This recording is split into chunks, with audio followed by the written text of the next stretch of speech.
Hi, I'm Gwendolyn Boyd-McGhee, and this is Week 2 Discussion Post.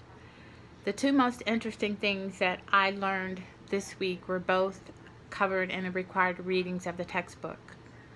The first pertains to the client's access to records.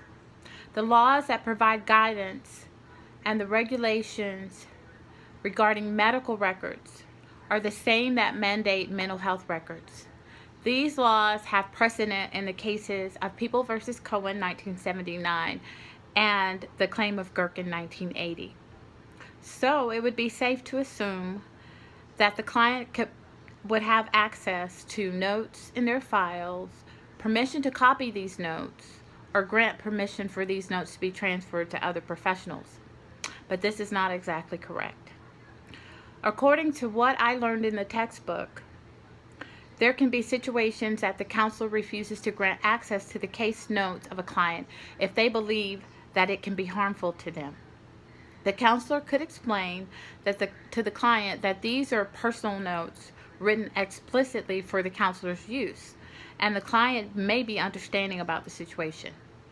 If the client insists on getting copies for personal use or to give to another professional, the counselor could explain that a summary of the notes would be more useful and that he or she would create a thorough summary for the client.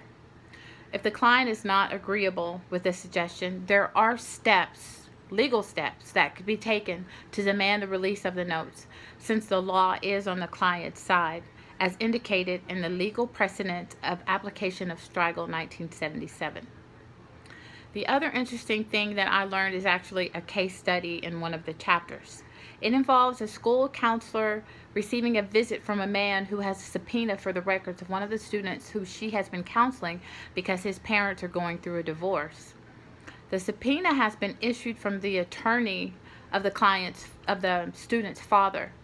The instructions that are provided in this case specify that the counselor should first tell the man that she has to consult with her supervisor.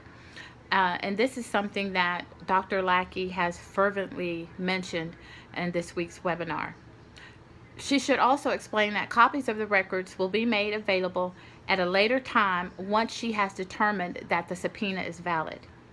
The counselor should work in accordance with her supervisor to seek legal advice on how to proceed with compliance of the subpoena.